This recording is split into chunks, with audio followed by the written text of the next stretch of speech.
There is a podcast about an island in the North Atlantic where people have been looking for an incredible treasure for more than 200 years.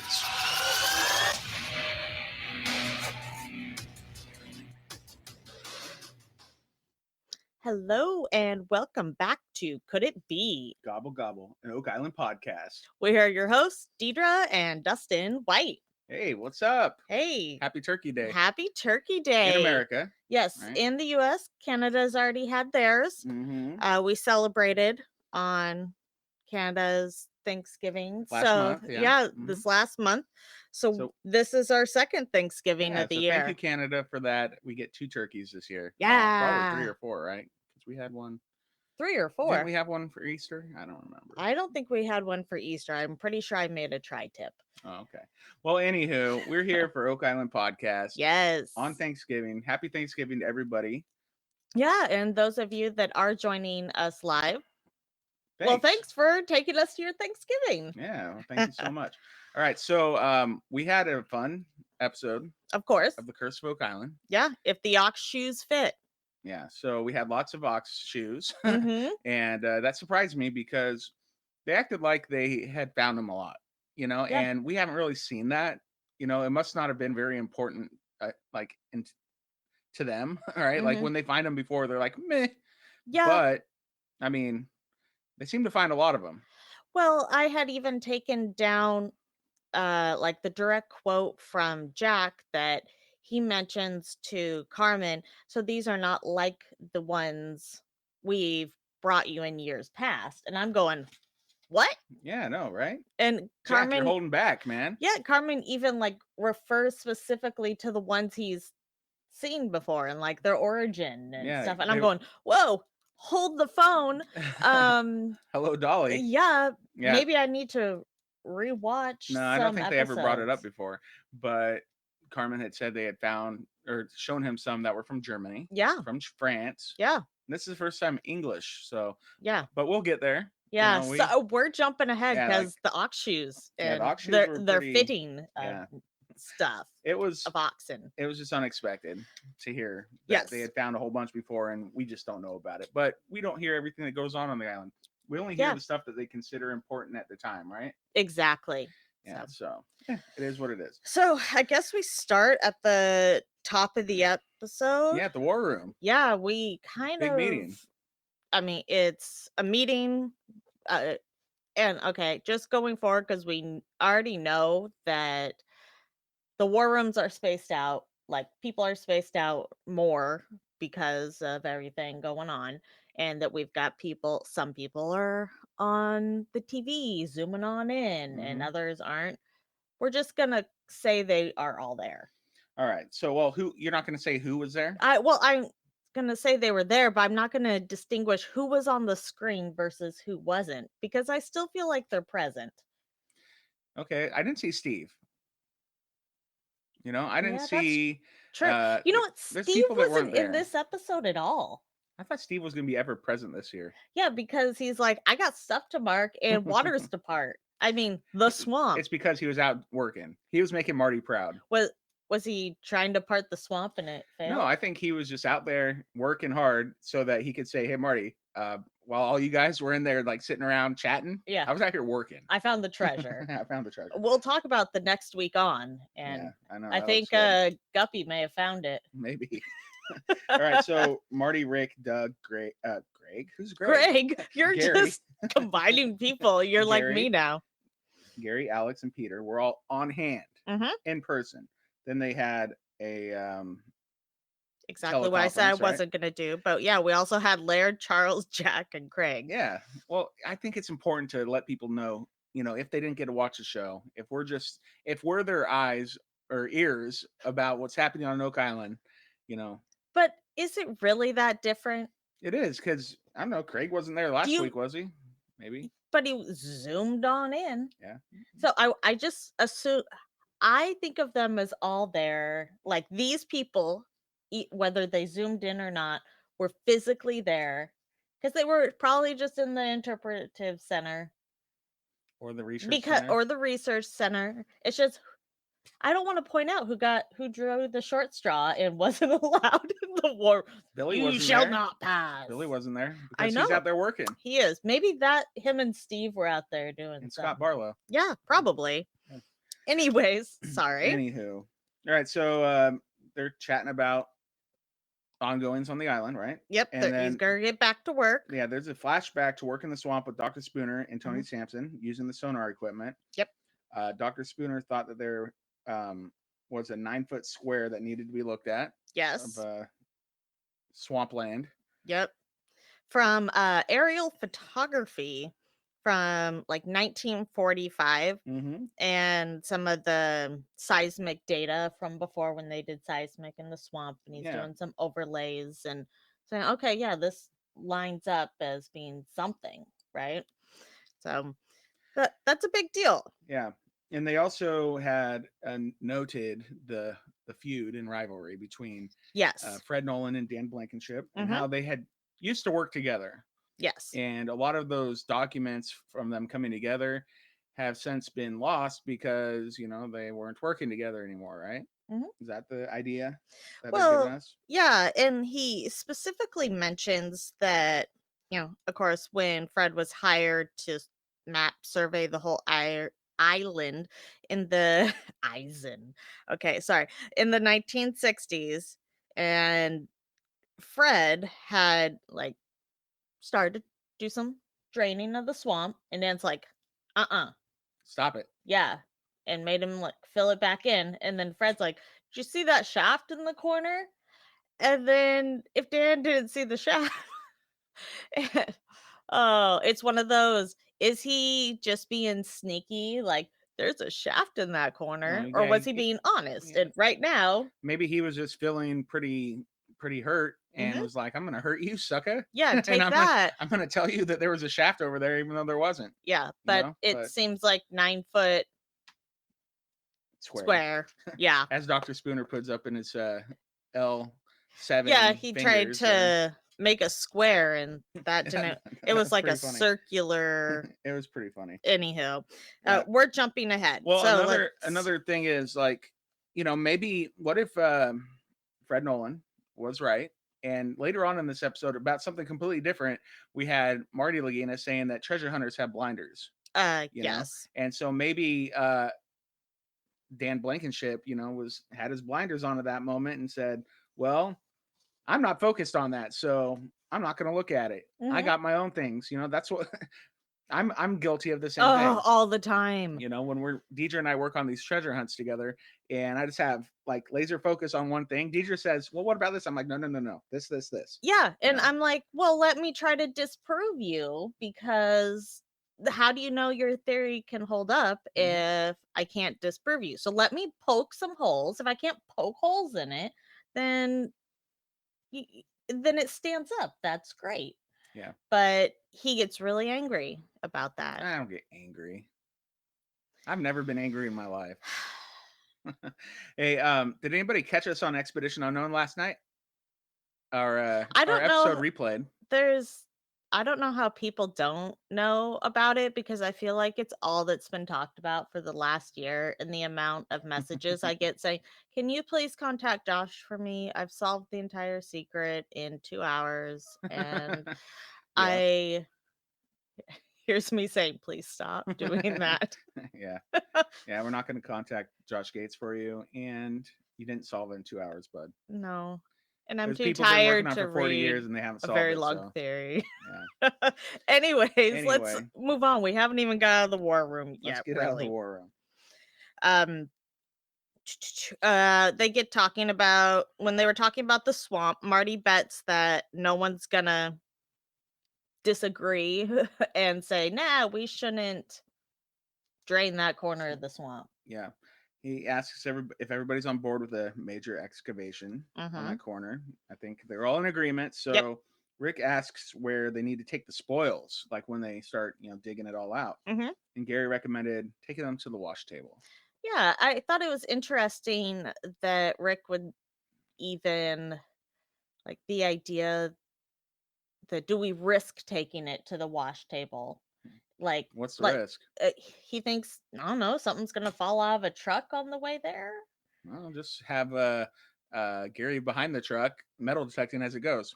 Sure. Problem I solved. don't know. I think I'm very happy with the idea of taking them to the wash plant. To me, that seems like it's gonna be the most efficient. More work for Steve. Job security.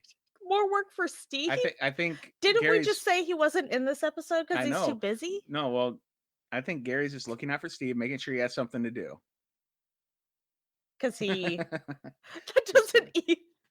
No, he's just making sure that the wash table's continually stocked. And the rest of Billy's crew. It's a joke. It's a joke. I don't understand. It doesn't make sense. It has to make sense to be funny, to be a joke. It's really funny to me. Because you're weird. Anywho, yeah, Marty then brings up Lot 15 and the feature, unknown to any of them before this season. And he said that David McGinnis found another layer of rocks beneath. Dun, dun, dun. Dun, dun, dun. Yeah, it's pretty... Man, we're gonna get a lot of Lot 15 this year.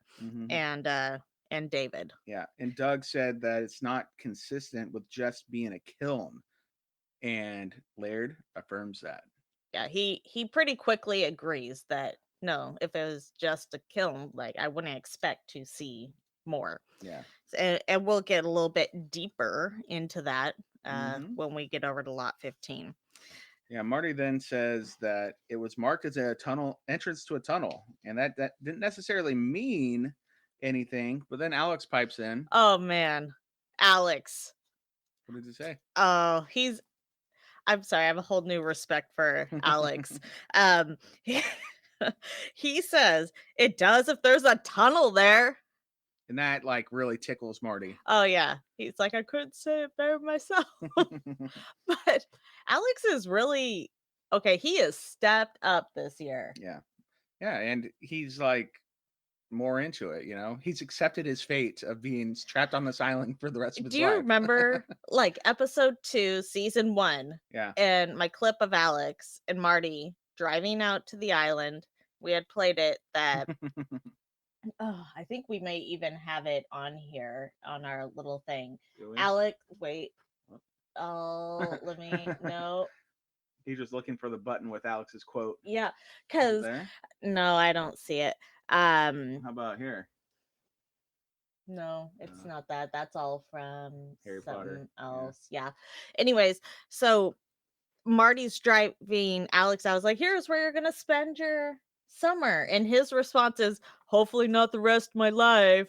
And I just keep hearing this episode in my head because yeah, it's the rest of your life, Alex. I'm sorry. This is literally your legacy that you're receiving. Alex, you're gonna find the treasure. It's okay. Well, at the end of last season, I remember saying to you, and I think I said it on the podcast, the way they're framing Jack and Alex, it feels like they're actually going to be taking a bigger role and almost kind of like that next carrier on. And this season, it feels like that.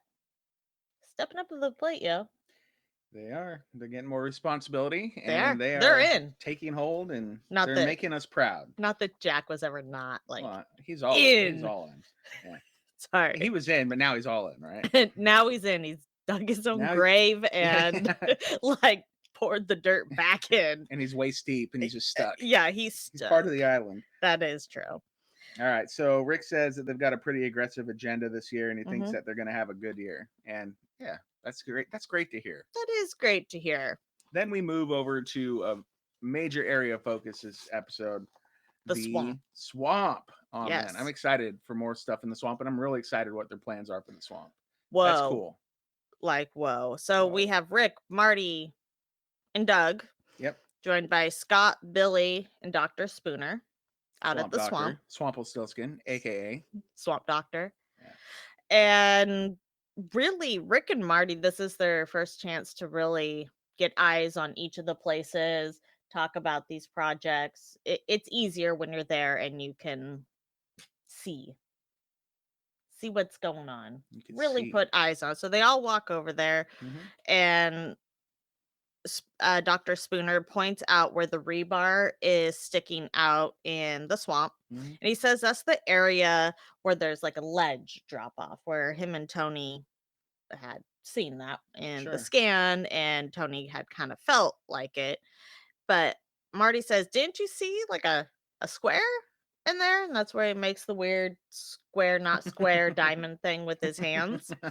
And that's the 9-foot. We got the idea. We got the idea. It's the 9-foot Don't embarrass feature. the swamp doctor. He did just fine. He did just fine, because I don't know how he saw something from those aerial photos. Because he knows what he's looking for. That's true. Because he's the swamp doctor. That's true. He knows how to... He knows. He just knows. Okay? Yes.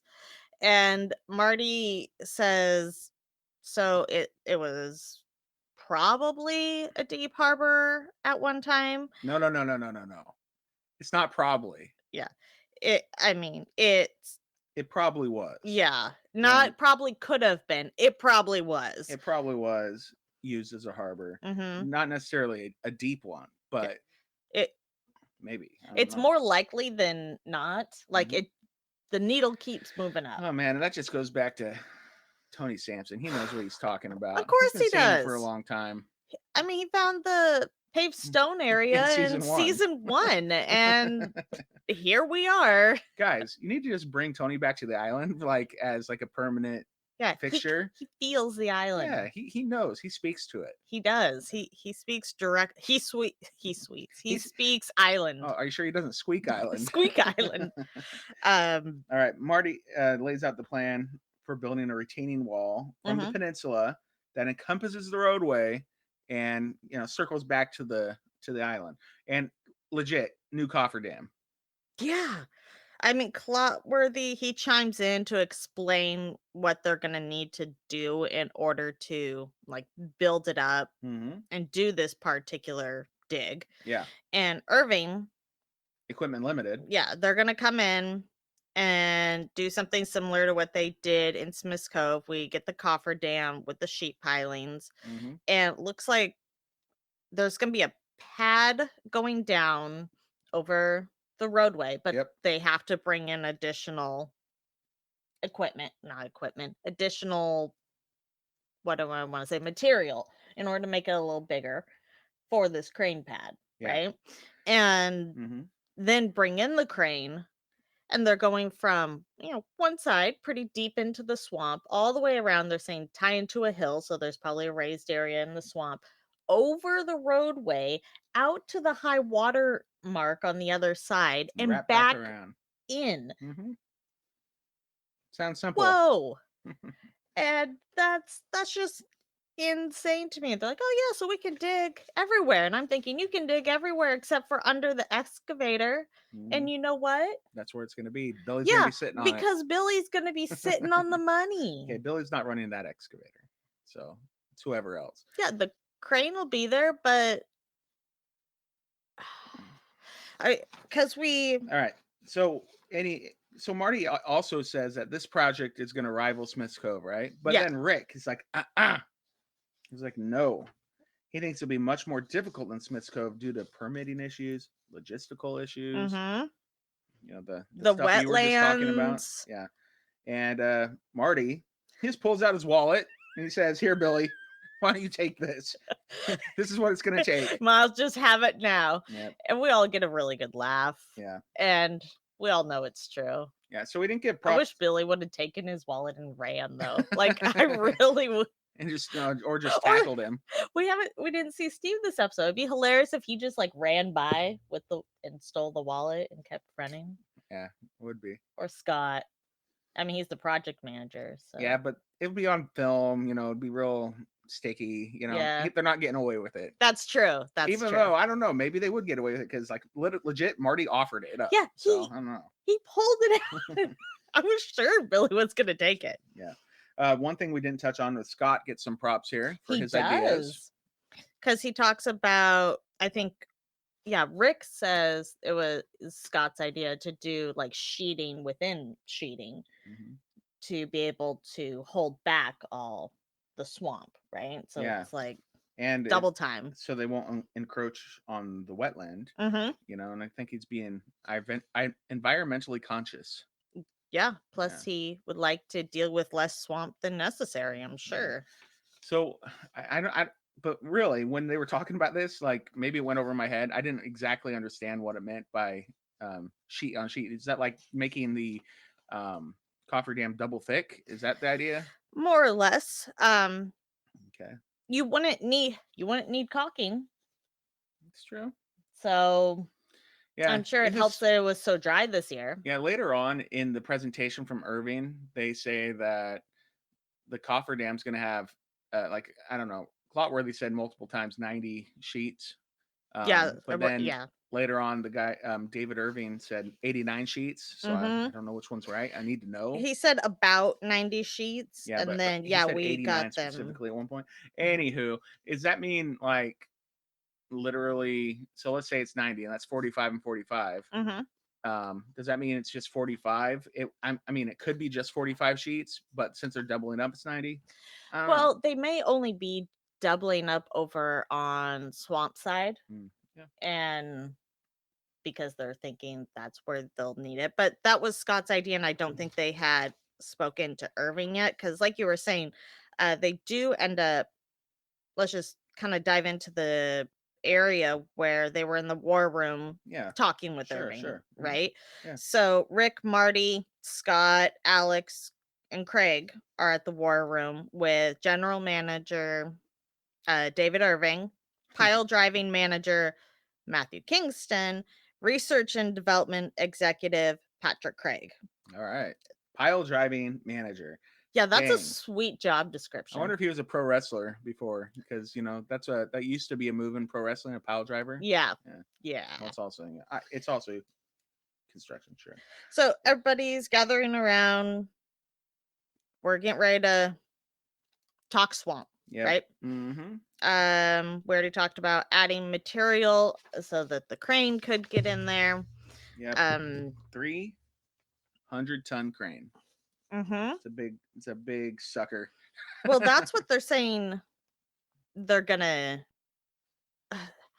Okay, so they're saying they're gonna need a crane that's gonna be able to handle their biggest vibratory hammer, right? So they're gonna be hard pressed to find it, is what they're saying. And what I'm wondering, because think of all the pressure that's gonna be put on that pad in the roadway, and finding something that can take the hammer, and if they need to dig up the road and not push everything aside because it's so heavy. In the drilling down before all this started, Billy was talking about his excavator that, like, the pressure it puts on the ground because it's on pontoons. Yeah, it's very light. Yeah, so light. It's lighter than like a human walking out there. And that they could actually drive it into the swamp if they had wanted to, say it was flying. So I'm wondering if that's where this equipment ends up coming in. Good idea. Good thinking. Let me bring that full circle. Way to put 2 and 2 together. I know sometimes I can add. All right, so David tells Rick that they need to use the road, like you said, and the pilings, like the sheets, 30 to 40 feet long. Yeah, I think that's similar to what they use in Smith's Cove. They drive it down about 20 feet or so, and then the other 20 feet sticking out the top. I mean, everybody's excited about the new cofferdam in the swamp area. Yeah, Rick looks exceptionally excited. We get a flash over to Rick, and he's like all giddy, ready to get in there. And I was surprised. So Irving said they could be in like a month. And I'm thinking, is that slow or is that fast? Considering, I mean, they're waiting for some of their equipment to get back. David Irving was suggesting, sorry, we don't have the equipment right now. It'll be available in a month. And so that might be slow, but I mean, it gives them time to get everything prepared. Logistics, get everything figured out. So, I mean, a month, Marty seemed very acceptable to that time frame. Yeah, I think it allows everybody time to prep, and again, logistically trying to get stuff either through or over borders and all that fun stuff. Yep. A month seems fine, but I know they're on a tight time frame, so yeah. Craig asked Irving if they were okay with the fellowship working on the north side of the swamp while they were installing all of the cofferdam materials and whatnot. Yep. And they said, you know what, that's not going to be a problem. So that's perfect, because that is great. They're obviously going to, drain the whole swamp, and then install the cofferdam so that nothing else can seep in. So, yeah. I love that Craig brought that up. Efficiency, I'm all about it. Work smarter, not harder. 100%. All right, so back to let me see here. Well, now we're going to lot 15. Yeah, eh? lot 15. So that's it for the swamp this episode. Yeah, but hey, swamp, I'm excited. Lots oh of my gosh, I can't wait. I can't wait until okay. So you're just talking about that preview before the season began with Maddie Blake, the Maddie Blake special, and how they were in the swamp.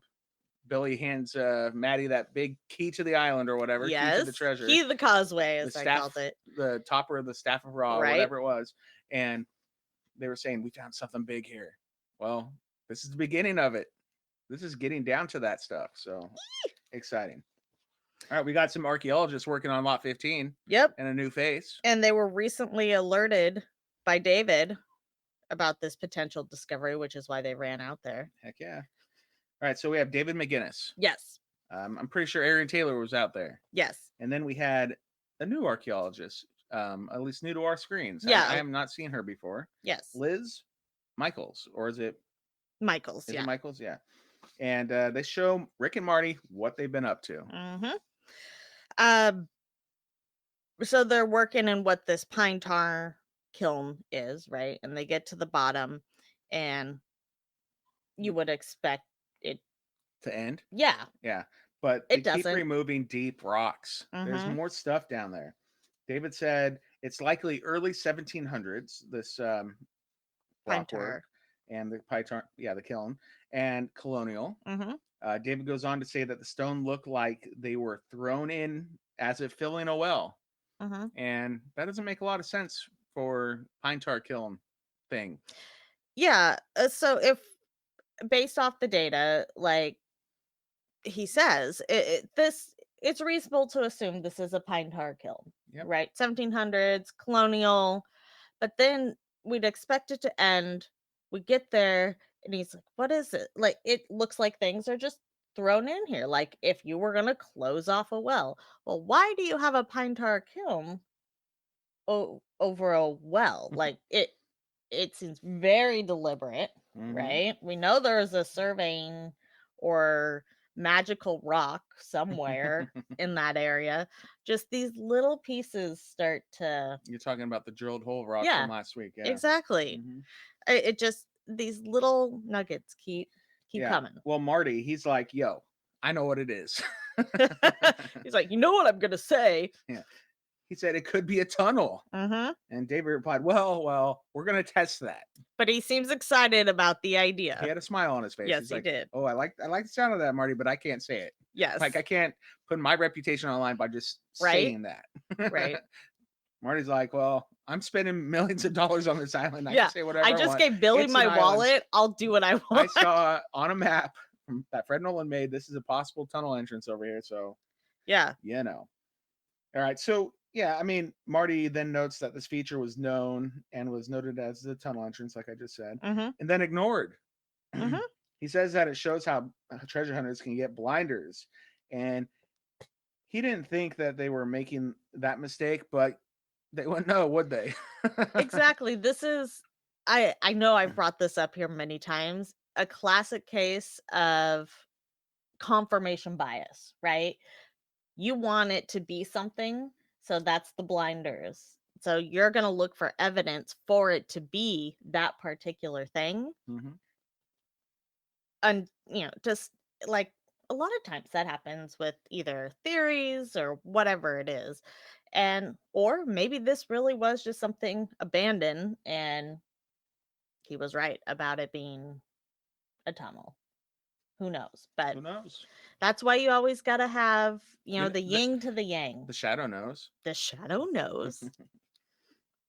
Yeah. Anyways. So anyway, yeah, they're continuing to dig out some big rocks, and there is a few big, really large rocks that David would like to get out. Yeah, he needs help. He needs help, and he said they're too heavy to lift. And Rick suggests, "Well, they're not too heavy for me. I don't see anything I can't lift out of there." Is he joking? I don't even know if he's joking. I don't think he was joking. He didn't look like he was joking. But everybody else just laughed because my first thought was Rick smash, Rick Hulk. Yeah. Hulk Rick. Yeah, seriously. I literally wrote, "What, Rick? Do you think you're the Hulk?" That's pretty good. He is the Hulk. Marty states that the easiest way to do it is to probably get a backhoe, not Rick, and just put the bucket down in there. Rick can put the rock in the bucket. If he needs help or thinks he needs help, Marty will help him. So Rick doesn't throw his back out. Oh man, wouldn't that be a travesty? Oh man, finally gets there and then throws one of these large boulders made out of kryptonite, and it takes him out. Poor guy, and he falls down the well. Yeah. So it goes to commercial, but eventually we come back to lot 15. Yeah. And we have and here comes Marty with a backhoe. Yeah, with the backhoe. Liz, she asks how the texture is in the soil beneath where they just took out that giant stone. And they wanted to know like if it was loose or not. Aaron Taylor did say it was pretty loose. Plotworthy explained that soil that is primarily composed of sand, for example, would be beneficial to digging a well or a kiln. Where harder or clay-rich soil would be better for a tunnel. And David, Aaron, and Liz want to make a game plan on the next steps. Liz wants to define it down more, and David wants to take it down to till. And so that's kind of it for lot 15, at least for archaeological. And they agree. Work. Right? Yeah. They want to see if there's a trench coming through there. Yeah. I want to say I was really impressed with Marty's surgical skills with an excavator. It's like he had been taking some lessons from Billy. I guarantee Billy watched that back, or okay, so it hasn't aired in Canada yet, but when it airs in Canada on Sunday, I guarantee Billy's going to watch that back and say, "You have done well, Grasshopper." Yes, because it was like a claw machine, and he picked it up and moved it. But what I also loved that Clotworthy pointed out was Rick and Marty want to dive into that hole and just like start chucking rocks out and get down, but the archaeologists are like, calm down. We need to define this. We need to see what's all going on in here. Even though they just want to start clawing at it with like their hands. They let the team do their thing. They do. So they do. Yeah, I think so. Rick did say it is frustrating having to wait, a little bit, but it is what it is. They have to do it the right way. Yeah, this is an important site. It is. It's a very important site. All right, so we had an exciting trip to Oak Island Interpretive Center in this episode. We did. Yeah. Do we want to wrap up lot 15? I thought that was the end of lot 15. What else did they have? Jack and Gary. Oh, I was going to come back to that, but that's fine. Sure. I just figure we're there. Well, let me find it in my notes. Okay, well. All right, I'm ready. Jack and Gary search, nearby them in lot 15. We can even see the archaeologists kind of working in the background as they're out there doing some metal detecting. And beep, beep, beep, beep. They're getting the metal detecting on. Yeah. And Gary finds a target. Yes. In fact, he finds a screamer. Screaming iron. Yeah. All kinds of good stuff going on there. And Jack is very eager. He really wants to dig something. Like he's got some pent up digging energy. First thing that comes up is a large broken ox shoe. Gary states that it would have probably been from a bigger ox. Draft ox. At least 4 years old. Yep, they're ox shoe. And Jack notes that they're finding them in a line. Yep. In an area that's not known for farming. Like later on, I think Gary is talking about how this area is just all rocky. Like this is not an area where you're going to be planting, anything. What was it that Samuel Ball was? Cabbage farmer. you're not going to be planting cabbage over here in this No. rocky area between the swamp and the money pit. Yeah, it's not that it's just rocky soil. Like I was kind of noticing around them. I mean, we're talking like big boulders here. This is definitely not ideal farm land. Oh yeah, for sure. So, I mean, Jack noted that they're directly between the money pit and the paved area in the swamp, and you know, Gary says this is a large beast of burden. Yeah. It's not just here for no reason. Yeah. No, absolutely. And they find one more ox shoe. They're like finding them like crazy. Yeah. Like they're the new coins. Yeah. They're the new cribbing spike. Yeah. Like, and apparently they found a whole bunch more that we're not privy to. Yeah, exactly. But then they get another hit, which they pull up and it's not an ox shoe. Oh. But Gary speculates it would be from like a horse or a oxen's like collar. Harness. Yeah, harness collar. Just in case you get lost in the woods, please return to. Yeah. It's like got a bell or like a cat. He looks at it and it says it's definitely pre-1800s. Yes. And Jack's excited about what they're finding as far as like that this could be an oxen trail. Yeah. Gary said that some kind of hauling was happening in this area and everything's lining up. Like literally. Yeah. Like a trail between two important points on Oak Island. Mm-hmm. What were they transporting? What do they need all that? Not horsepower, but ox power. Yeah. What do you need the ox power for? Yeah, I don't know. I mean, this is intense. If only. Yeah, sorry, my time machine's broken. So it's in the shop right now. If you had a time machine, what would you do with it? Go talk to me some Samuel Ball. That'd be fun. I probably would like go to last week and get like the lottery numbers. Because I don't want to go too far back. What if you can't get back? Then I would have had the treasure on Oak Island. Like I would play whatever's the biggest lottery. Hopefully it's like hundreds of millions of dollars. And then I would take some of that money, give it to the Lagina brothers and say, hey, this is a donation. We really like what you're doing. Will you do an interview with us? They're like, we're not doing anything yet. No. I'm saying like I went to last week. Oh, okay. Got the lottery numbers. Got it. Won a whole bunch of money. Gave some money to the Lagina brothers and said, hey, we'd like what you're doing. Will you do an interview with us? That's funny. Okay, so let's go ahead and go to where you were saying, to our special trip to the interpretive The very center. special trip. It is. Actually, there's more than one trip to the interpretive center this episode. Okay. But we'll get to that in a little bit because it's at the end of the episode. Yes. All right, so Alex Lagina welcomes conservator Kelly Barrasso. We've seen Kelly before. Yeah, welcome back, Kelly. Welcome, Kelly, to the interpretive center. He says that they could keep him busy all summer, but they want to start with what they got today, and they show him what Gary had found in episode 1, and what could be a coin, what they all think could be a coin, and he sets it down in front of Kelly. Mm-hmm. Says, check this out, man. Looks like Kelly's like set up shop and staying. Yeah. Like Alex mentions, we just want to keep bringing stuff to you, but start here. And I'm thinking they kidnapped him and put him in the interpretive center. Well, the interpretive center is closed this year, so yeah, so it makes sense. Might as well use it for something. Might as well. I think it's pretty cool. Yeah, it's cool. I mean, I guess it's pretty full with when you got Doug, Charles, Paul Troutman, all those guys hanging out in the research center, and Laird's over there all the time. So spread it out. Yeah, spread it out a little bit. They got the spaces here. Just do it. Yep. Like you were saying, looks like it could be a coin. Yeah.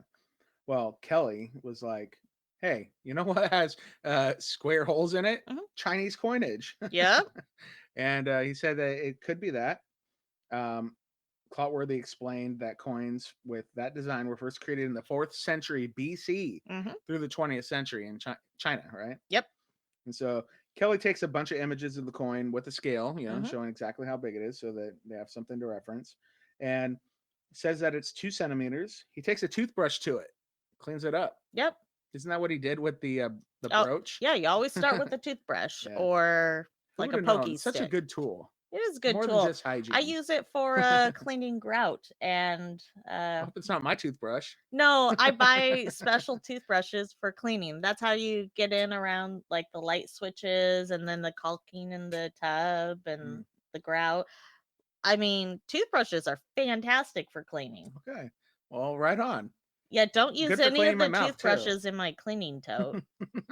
That would be gross. That would be pretty terrible. All right. So Kelly notes that the green-ish color on it indicates copper.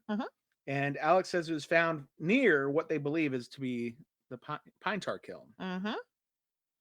And Kelly noted that it does have a ridge if you look really closely, and that kind of thing would indicate a coin. Though it can't be defined as a coin just yet. He's going to do more research. Well, it makes sense, right? I mean, you don't want to jump to conclusions. Except for like, unless you're making a TV show and they want to make your commercials around, oh, it's a Chinese coin. Yeah, no, exactly. That was funny. But no, they got that's fine. A hook to get and people Clotworthy to watch, gets excited, a possible Chinese coin. Kelly just doesn't want to put his reputation on the line yet. I get it. We get it. I wanted to know the bag. They pulled it out of the bag. I took notes on what was on this Ziploc bag. Oh, what did it say? So it says lot 15, 11:30 a.m. Oh. July 15th, 2020. 8 inches deep in the soil. So it's down pretty far. G. Drayton. I'm guessing. What up, G? G is for Gary, but I kind of want to call him Drayton G, you know, like, or Gary D, because he's a GD. Anyways, and then it says 50 feet from SF. What's SF? I don't know. SF around here means like San Francisco. I was going to say San Francisco, no. But Southern it was, something. where did they pull up the coin at? I'm trying to remember. On lot 15. You just said it was yeah, lot 15. But like where? So SF. 50 feet from SF. That's where they did it. Duh. Where? But what's SF? I don't know. Samuel's funnel. Square feet. Nope. I don't know. Maybe someone in our chat would know. But it's really bothering me. Glance over there and see. We usually don't. SF. Yeah. I mean, that SF doesn't say pine tar kiln to me. It doesn't say tunnel entrance. Wow, this has really got you. So it really bothers me really because I feel like there's a clue to be cracked here. I want to know what SF is. Where's Guppy when you need him? I don't think he'd tell us. I mean, they all have NDAs. They're not going to tell me what SF is. I'm going, it's probably 50 feet from San Francisco. No, it's going to bother me. I need to know. It's probably not a big deal. He could probably tell you. I doubt it if it wasn't on TV. Okay. Anywho. So if you're in the chat, please figure out what special SF find means. is what Janet says. There special. You go. I like it. I'm not satisfied. I need a different answer. Please. Says Stone Foundation. How about that? Oh, see, that's better. That's better. I want like special find. I think Stone Foundation is more realistic, but that is definitely not the case. Well, there you go. Hi, Emma. Our daughter just joined us. She just got out of bed. Good morning. Good morning, sweet girl. Anywho, yeah, I think that's the end of what happened in the interpretive center with Kelly Barassa, right? All right, and so let's move on to Centerville, Nova Scotia, and we're gonna go to blacksmithing shop of the world famous, the one and only Carmen Lake. Okay, so Carmen is over there, doing his blacksmith stuff. We got Alex and Jack showing up with artifacts because they need opinions and they need them rendered right now. You know what I mean? Oh, I know what you mean. So because Carmen's got it, yo. Yeah. So Jack says that Carmen is going to know exactly what these are that he's going to show him. Yeah, because they've shown him some before. The blacksmith of knowledge. It's kind of insane. Hey, that's pretty good. Kind of like the beard of knowledge on Pawn Stars, right? I always think of him as the beard of knowledge, but his beard's not quite as epic as that guy. Yeah. So he's the blacksmith of knowledge. Yeah, but I wanted to come up with like something even better than that. But I like the blacksmith of knowledge. Maybe it's just a blacksmith of truth. The bearer of knowledge. Blacksmith of truth. Isn't? Yeah, that's true. Forger of truth. Forger of truth. Yeah. Maybe. Well, you know what's going to be on his trading Forger, card. Though. Deidre has to. She said she's going to make an expansion pack. Yeah, I want to make an expansion pack where we're going to have like a Carmen Leg card, an Ian Spooner card. Yeah. You know, anybody that we may have missed that's turned into a regular on the show card. So, anywho, yeah, they've shown him examples of what these turned out to be, these ox shoes before. The first artifact they show him, Carmen says, is a winter ox shoe. Yep. He says it's for the front left foot of an ox. It's like, really, dude? Like, how do you know by looking at it? The shape and I know, what, but it's still impressive. It's like, I don't know. It's so corroded, and he's like, whatever, I know these. A little bit. Like, he could just tell because he is the forger of truth. The forger of truth, the forger of knowledge. The forger of knowledge. Oh my gosh. And then he shows them that they had a sharpened edge for ice traction and snow. So, yeah, they're winter shoes. Yeah. And my first thought is they have shoes for different seasons. Well, they have a summer shoe and a winter shoe, apparently. Well, and then I was thinking, well, I don't wear my heeled pumps in the, winter the same way I'd wear my boots. So it makes sense. It makes sense. And in they had to have traction going over these rocky areas. It's kind of the opposite. It's like they have a stiletto on the bottom for the winter to get into the snow. Well, maybe you need to start wearing. Maybe I should wear stilettos in the snow.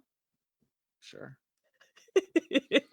Oh my gosh, I remember that time you went out to show somebody a house and you fell down the stairs. Well, I've done that a few times. Oh, I was talking about the time in the snow. Oh, the time I got stuck in the hill. Yeah. On the hill. I sold that house. Good job. I sold that house that day. Good job. Yeah, I put on my boots and I carried my heels up the hill and I got there. I switched them out right before and I sold that house. What was that in the snow?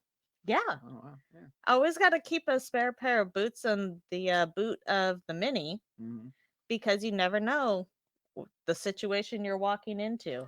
Oh, I've got stories for days. Well, good job on selling that house. We really appreciate it. Anytime. Here at home. The stilettos were not helpful in that situation. Okay. All right. So back to the blacksmith. Yeah, back to the blacksmith. And then they noted that if they were for summer, they'd be much thicker and wider. And they were probably for an animal about 1,300 pounds, typically smaller oxen. Typically of an earlier time period, and says that they were a British-made shoe. Yeah, I was like, you know what the British ones? All that just by looking at this thing. That's like it's misshapen, like that's encrusted and all. I was impressed. See, that's why they go to him, because like literally, who else is going to know that? I was like, that was my thought. I was like, how do you know this is a British-made shoe? Because he knows all. He knows the things. Well, he is the forger of knowledge. I like that. We're gonna definitely go with forger of knowledge. All right. So Alex asked about the difference between what would be used by a British farmer or military, and Carmen says that this definitely could have been military. Jack asks that then these are different ox shoes that they brought than what they brought him in the past. Carmen says that before they brought him German and French ox shoes, like we mentioned before. And he explains that this is a British style shoe dating from 1650 to 1750, and that is music to their ears. Yeah, and for so many reasons. Because it's all before the discovery of the money pit. Exactly. And, oh my gosh.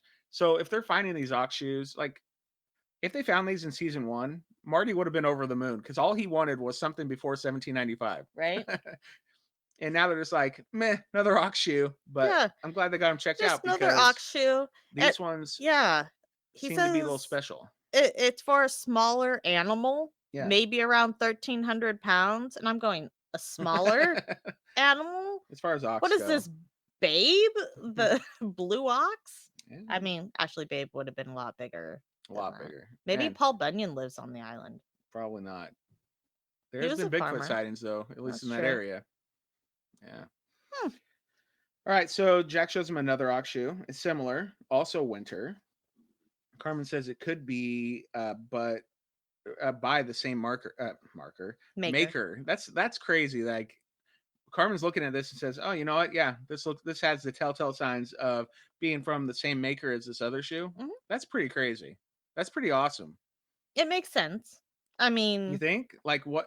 I don't know. Like I think that's like so unlikely that they would find, like, if they're only finding one shoe at a time, like what are the odds that they're going to find two that are like almost the same? Well, in different spots. I more or less just meant that it makes sense that he could look at it and say it was by the same. Yeah, I mean, person. if he has the knowledge to do so, Yes. but like it's just, to me, it blows my mind that they would find two that could probably be made from the same maker, and took them both to Carmen Lake on the same trip, and they literally weren't even in the same spot. You know, if they were in the same spot and they were like discarded together, that would be one thing. These don't seem to be that, so I don't know. Pretty crazy. It is pretty crazy, and they just keep bringing out the shoes for Carmen. So we got a summer shoe. Yeah, and it was bigger. Yeah, and it was bigger, wider, but it was for the hind leg, the hind foot, hoof of an ox. So yeah, pretty crazy. Jack explained that all these shoes were found in a line, almost like they were hauling something between the swamp and the money pit. Almost. Carmen probably were. Seems very surprised by that. Like, whoa, you're finding this many all in the same area? Like, that's saying that this had to be a well-traveled path. Yeah. Right? Oh, yeah, for sure. And more industrial, if you will.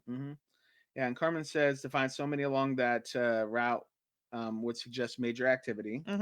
And just, whoa. And it feels like if you're getting these same kind of shoes, actually, here, let me look at my notes again. Yeah, so the first two shoes were the ones that he thought were by the same maker, and those are the winter shoes. Yeah. I was just checking to make sure if he said that third shoe that was the summer shoe may have been by the same maker. He didn't. That wasn't noted, but that would have been really interesting. But he says this is not something that just happened over a matter of days. Yeah. With the British style shoe, it happened over months or years because we have winter shoes, we have summer shoes. Yep. Jack said, "Yeah, a massive excavation, yo." He jumped straight to that because, well, it's on the line to the paved area in the swamp. Yeah, and Carmen said, "Yeah, possibly." He doesn't want to like jump full force into there like Jack, but you know. Yeah. I don't blame him. Yeah, and so they show him a fourth artifact, the other piece that they had found that Gary thought was a piece of a harness for an ox. And the only thing that it could be, as far as Carmen Legge was concerned, was a finial, which is on top of an ox cart, and it's a decorative topper. It definitely wouldn't be civilian. It would be from an ox cart that would be military, because they're the only ones that would use any kind of knob work or possibly skull work on their ox cart or wagon finials. Yeah, there's no reason for a farmer to be putting decorative pieces. I wonder why he suspects it has a skull on it. Classic Oak Island kind of thing. Yeah, I don't know. Like, he must have seen other examples of this before, and when it gets cleaned up, what if it has a skull underneath it and you can't even see it? You know? He said skull work, though. To me, that doesn't mean that there's a skull. Oh, I figured it was like shaped, like carved as a skull. No, kind of like the idea when scroll work is done, it doesn't mean that it's something that looks like a scroll. Maybe. I don't know. I didn't look it up. I was going to. Yeah, maybe we'll find out. Looks like that's another job for Kelly Barassa. Yeah, it's got he'll get it cleaned up. The seam running down the side, so that's indicative of it needs a mold.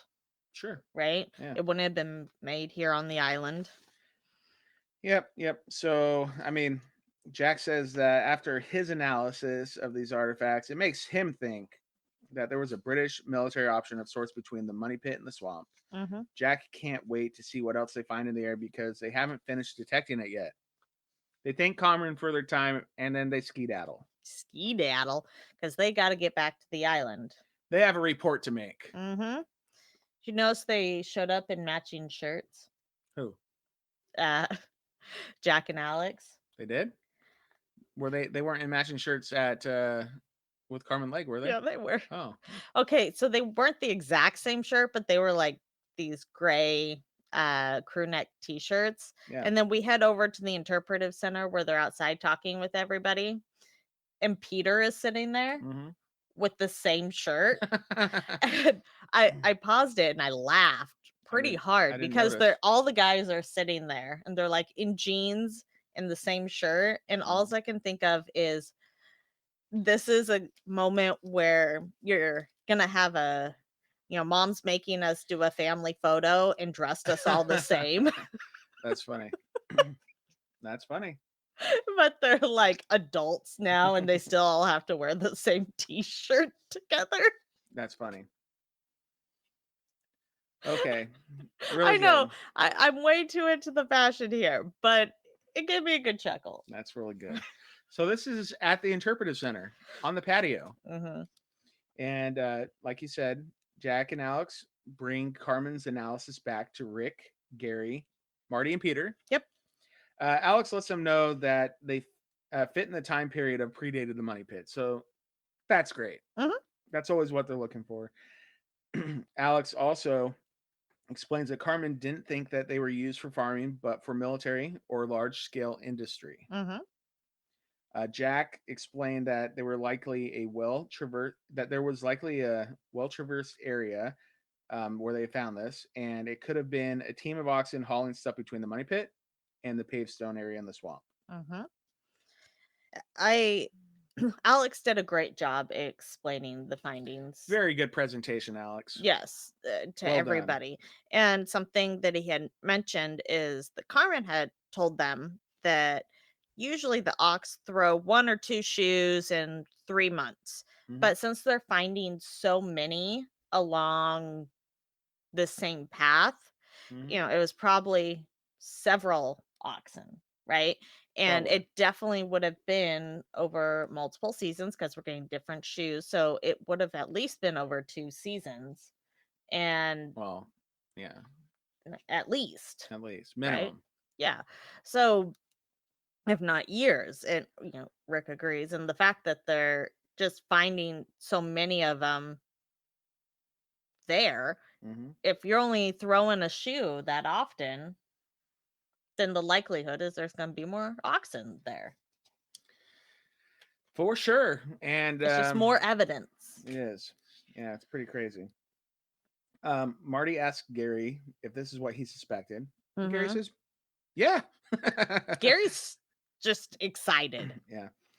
Yeah, he's excited to learn more about these finds, but it's kind of what he expected. Gary says that it's exciting for him knowing that these were British made. There's British activity in the area, and they were doing a lot of hauling. Yes. Rick says that we have Templars, we have Rosicrucians, we have pirates, and now they're throwing the British military into this. Yeah. And I wrote LOL. I did the same thing. And he said it's amazing. He's LOLing. Yeah, like legit. He's like, yeah, sure, let's just throw these guys in. This explains why we used to throw the Aztecs in. Might as well. Yeah. This feels like, okay, so in timeline, the last episode of this last season, Doug had pointed out there seems to be something on this table for every theorist. And this is another one of those things where you say, no wonder the theories are so vast with so many different theories. Like there is something here for everybody, including the British military. Legit. So, okay, why not at this point? Yeah. Here we are. Yeah, might as well throw them in. So, yeah, Alex shows them the finial and he says it's probably from a military cart, and that says that Carmen says it's cast iron, and they called it non-functional. Marty and Rick want to get it cleaned and ask what Carmen thinks if it, like, does Carmen think it'd be more decorative underneath? And Alex, said yeah, and he asked if this wasn't something he said that if it wasn't something that was found in a blacksmith shop, like where did it come from, right? Yeah. And so it was made with a mold. Yeah, with high Thank you. temperatures. Yeah. It wouldn't have been made with what they had there on Oak Island. Exactly. So it had to come from somewhere. Well, and that's another thing that would suggest like someone that had the means to do so, like a military. The Gary chimes in and says decorative means it costs money, so he's excited to hear that. Who has money? The military, right? And the force. Right? Alex says that it's not what they thought it was, but it's almost better. And Marty says, yeah, I think it is better than what we thought it was. So pretty neat. Yeah, and Rick asks us if, is it something we could clean up? I mean, I think that would be, we got to take it over to Kelly. And if we can see anything really about the design that's on there, that could say a lot. I mean, pinpoint us down to a maker, a time, where the iron came from. All right, Kelly, it's in your hands. No pressure, but we're gonna throw this ball to you. To see it. All right, Rick says that he's glad that all this stuff is getting them excited, but he's always about the story. Yep. He doesn't even care about the gold. Well, I think he cares about the gold a little bit. Just a little bit. He really wants just the full story of Oak Island. That's what's important to him. And I think his brother's looking at him like, all right, yeah, because I just handed my wallet to Billy. Yeah. You're welcome, Rick. Yeah. All right. So Gary says that this shows old British pieces of iron, and all they have to do is find more. All they have to do at this point is find British gold and silver. Sure. Well, we know where there's some non-ferrous targets. Yeah, I think Steve Guptill was like almost drowning, marking one of those spots last week, right? Yeah, from Gary's. But I still want to know why the waters didn't part. I think he doesn't want to show off. He doesn't want to show off. The island's his kryptonite. All right, so that's the end of my notes for the episode. It was a good episode. I enjoyed it though. Me too. I thought it was fun. We didn't get a whole lot of like groundbreaking things, but we had a lot of fun, a lot of information. Yeah, it was good. Yes. So thank you to the Curse of Oak Island for making an entertaining TV show. As always. Congratulations on being number 1. Again. Okay, next week on. I did a lot of pausing. Okay, good, because I didn't even take notes of this part. I forgot. My bad. So enlighten me. What's happening next week on the Curse of Oak Island? So on the next week on the Curse of Oak Island, it comes in with an overhead of the swamp. So it gives me the idea that we're going to be swamp heavy, right? Yep. It opens up with seeing an excavator. We don't see anybody digging it just yet, but we hear Marty say, let's quit jawboning and dig. Because Marty's ready to go, dig. Yeah. And looks like there's a big hole being dug, right? Good. And we get a shot of Tom is in the excavator. Oh, good. So I'm guessing they're on some of the property over there or near the swamp. I was hoping maybe they were working on some non-ferrous targets, maybe. Okay. But maybe it's work around Nolan's Cross. That wouldn't surprise me. We get a shot of Steve and Rick in someone's arms. And Steve is pointing, saying, there it is. So there must have been an X on a map somewhere, and literally they find it. It looks like they drew it on the stone. Like, it doesn't look like when I first saw that, I'm like, what? They found a rock with a giant X on it? But no, it looks like this is before he touches the rock. He's pointing and saying, there it is. So like, I'm wondering if there's another treasure map in the basement, and Steve found it. Steve, what do you say? Like, he deciphered it. Give me a location and I can find it or something. I don't know. So he's something he GPS'd. Who knows? And then we see putting an X on a rock, like, doot, doot, and it says, looks like a nice big X or something like that. And Marty, wow. Marty says wow a lot this year. Just he seems really astonished at everything that's happening. He's the one you want to wow. Yeah. So I'm excited to see. It looks like there might actually be a stone X marks the spot, like, on a traditional treasure map. Could be. Mm-hmm. Yeah. Unless Steve just carved it there himself. He's got like a can of spray paint. Yeah. It'd be funny. Let's see here. Then we get a shot of Gary and Peter. Looks like they're in the swamp area. And Gary says, "This is no coincidence. It reminds me of a camp." And he's pulled up an axe head. Oh, yeah. Right? I remember seeing that. And Peter looks astonished. And it looks well preserved too. Yeah, it looked like it was dropped there a few days ago after camping. Like, well, it's covered in mud, but yeah, but you know, if you drop it in the swamp, it's going to be covered in mud. Mm-hmm. So that was a little crazy. Okay, we're constantly finding tools. Yeah, that's cool. We get another war room meeting, and we see that Chris Morford and Corian Mall are back. Yeah, this would be a good time to go back and listen to our interview with them, because I bet you what they present kind of builds off of that. Of course. Yeah, I'm excited to see them on the show again. Oh yeah, we always enjoy those smart guys. Oh my goodness. Yeah, and their ideas are just they're definitely really relevant, cool. Or else they would not be coming back continuously. Yeah, it's just strange. Like those guys, I'm glad we had them on our podcast because I got to understand their theory better. Because you can only say so much in 20-minute war room or whatever makes it to the TV when there's hours and hours that are cut out.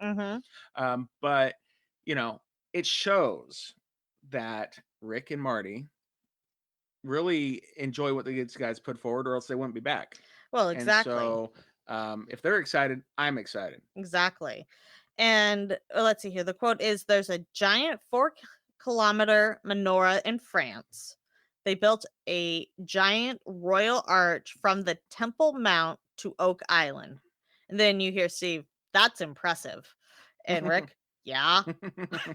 It looked like they were both just stunned. So it must be a really good presentation if Rick's even just gobsmacked. It must be. I'm excited to hear more about it. I am too.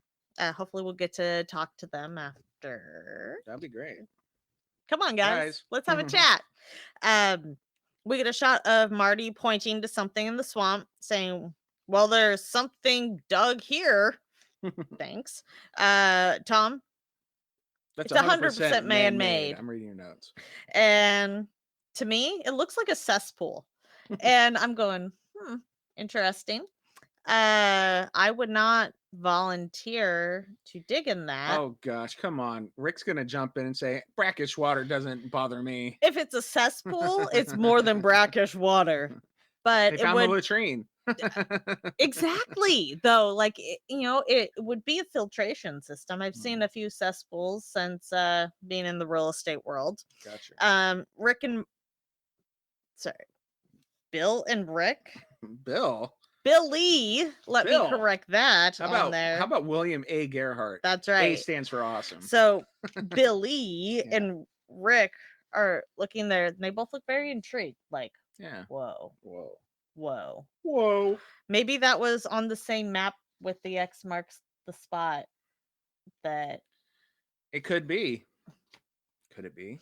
I must be another treasure map in the basement. Must be. That's my thoughts. All right, so that's kind of it. That's the episode. Notes, huh? That's the episode. That was the next time on. All in all, I give it a thumb up. Do you give it a thumb up? I give it 2 thumbs up. Wow, that's 3 thumbs up. That's a lot amazing. Of thumbs. Here, let me get my other one over here. There you go. That's 4 thumbs up. All right, so well done, Oak Island team. Well done, Prometheus Entertainment. Yes. You thoroughly enjoyed us for another week.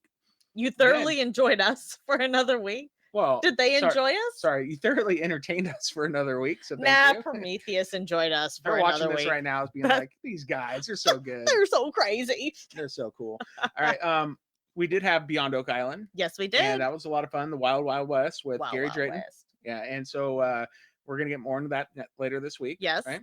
And we do have Plotworthies. Yes.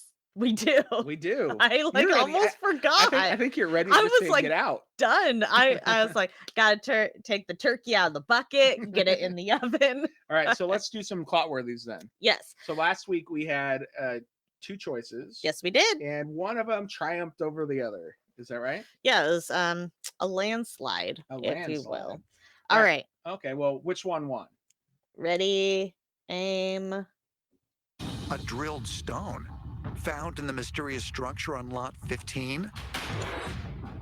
Wow, a drilled stone. So that beat what? Was it leather? Yeah. Yeah. I like the drilled stone better myself. So. Me too. A drilled stone? I'm a big fan of the drilled stone. Hey, that was a big find. That was a huge episode. find. Very exciting. The leather, like it Steve could potentially Steve thought it was a big be. find, and then Laird comes over and he's like, meh.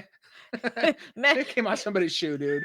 We've got a lot of shoe talk lately. Have we? We got leather shoes, we got ox shoes, stiletto shoes, summer shoes, winter shoes. We're all throwing shoes. So we do have clot-worthy moments for this week. Okay. Let's first one. Share what the first one is. Let's go. A possible Chinese coin? Short and sweet. Okay. A possible Chinese coin. All right. So, okay. Good. Okay, you ready? And it is going up against another clot-worthy moment. Yes. Let's hear it. A pathway or a track leading from the swamp to the stone structure on lot 15? Whoa. So we have a Chinese coin versus shoes on a track. A path. On a path or a track, he said. Interesting, yeah. Okay, so those both sound fun. I know which one I would choose. Well, I know which one you would probably choose. Probably different from each other, and that's okay. Probably. All right, so which one would you choose, listeners out there? Yes. We are going to put up those clot-worthy moments so you can vote on them. Mm-hmm. Right now, we used to put them on our Facebook page, but Facebook is not being friendly to polls for Facebook pages. But we're going to put them into our Facebook group. Yes. That's what Deidre, her workaround this week was. Yes. So go to Facebook, type into your search bar, could it be an Oak Island group? Yes. Join the group and vote for the clot-worthy moment. You can also vote on Twitter. Absolutely. And that's by finding us on Twitter at Oak Island Pod. Correct. Man, I said that so good this time. I know. I'm really proud of you. Like how I stumble over it all the other times. And then I have to ruin it by pointing that out. But that's fine. It's no big deal. That's what you do.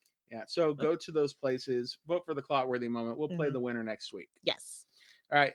We do have one fun tweet that I'd like to share. Ooh, a tweet. Yeah. This is new. So this is from Patrick and Joe, and this is from Twitter. So at 3 days to go media.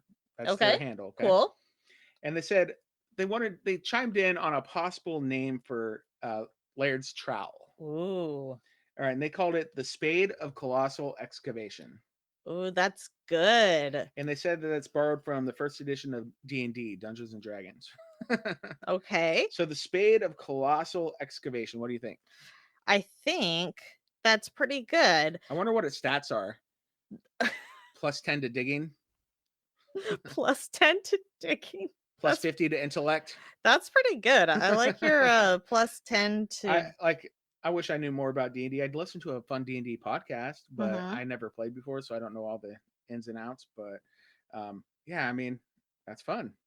It is. I'm sitting here looking for all the other trowel recommendations. Oh yeah, we had a whole bunch in the chat that one day, didn't we? Yeah, we did. And I'm not sure where. Yeah, you didn't know I was bringing this up. So. I put them. So, oh wait. Where? So other people had recommendations of what the trowel should be named. What? Yeah, because specifically Laird's trowel. I specifically asked what Laird's trowel should be named, kind of like Steve has the Prism Pole of Truth. Yeah. And I can't find them, so I'll have to bring them up later. Well, keep looking. Yeah, or you can bring them up later. That's fine. I just want to say, hey, Patrick and Joe, thanks for chiming in. That's fun. I mean, the name, the Colossal or the Spade of Colossal Excavation sounds real good. Yeah, it does. I'm in for that. You're in. Yeah. I didn't check, but I don't think we had any emails this week. If you want to email us, please do so. And if you have any thoughts about the podcast or thoughts about the episode of The Curse of Oak Island or even Beyond Oak Island, you can go to or send us an email at OakIslandPodcast@gmail.com. Let's see here. Here we go. Oh, let's actually found some names for here's one from Dana. For the trowel. Yeah. What is called the trowel Old Trusty. Old Trusty. Let's see here.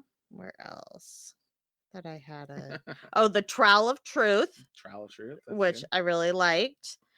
And it's a little too close to the Prison Pole of Truth. But maybe they have to come together. There's the Digger of the Past. The Trowel of Power. Oh, this is the one I like. The Spade of Destiny. The Spade of Destiny. Yeah. So that's kind of like the Spade of Colossal Excavation. Yeah, I like the Spade of Destiny. I thought that one was really, really good. Trowel of Power. And that looks like that was it.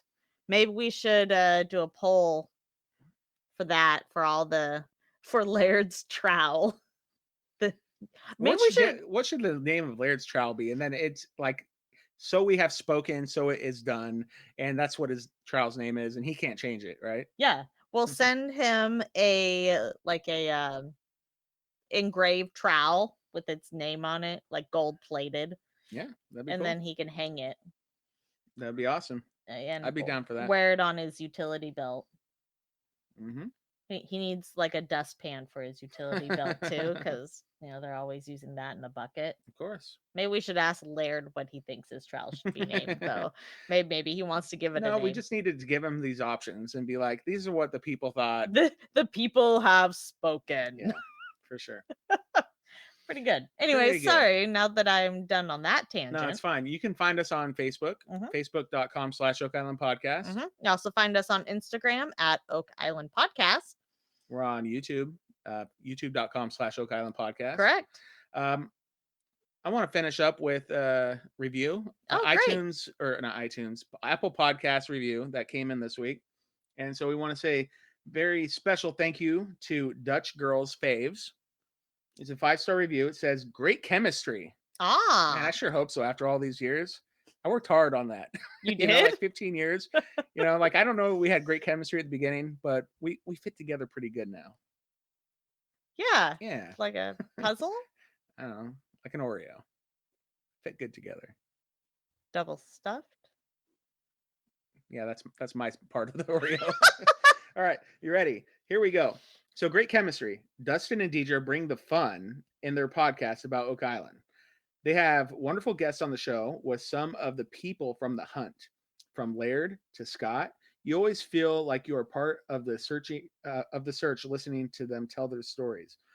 Dustin and Deidre also have trivia night that we can play to win prizes. This podcast will not disappoint. Oh, thanks. Dutch Girl Faves, thank you so much. Yeah, seriously. And we try not to disappoint, so it's good that we're at least succeeding on that little thing.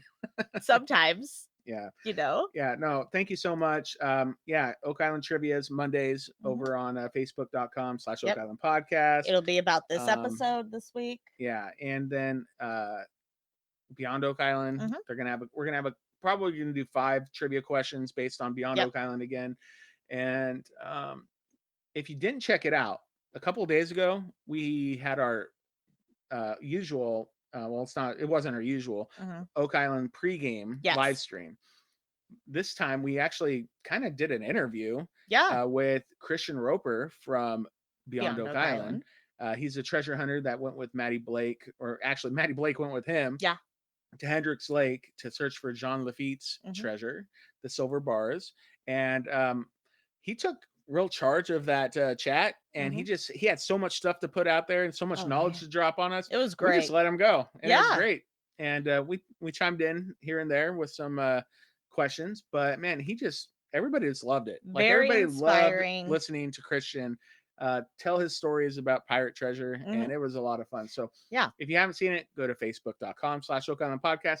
Go check that out. It's you'll find it. It's one of the last things we put up. It's a great one. People love having. I look forward to having him on again. Oh yeah, for sure. And something we'd like to ask our audience to do is go to sunkensilver.com. That's his website, and he's making a documentary about his findings and his journey and his treasure hunting and Hendricks Lake. So we'll get more of that. Go there, make a small donation. Anything helps. $1, $5, $10. And we did that. We support him in what he does, and we can't wait to see what he does in the future. Because he's a cool young guy, got a big treasure hunting future in front of him. Oh, yeah. We wish him luck. We hope he finds lots of gold and silver. Yep. He needs an Indiana Jones hat. Yeah. Stat. Stat. Stat. Is there anything else? I'm trying to think if there's anything else. I feel like I'm forgetting something.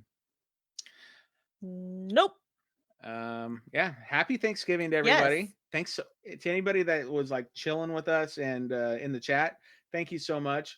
Let's give some shout outs just because we didn't get to do any shout outs on the live stream because we didn't pay attention to the chat like we usually do. That's like true. for the pregame. Mm-hmm.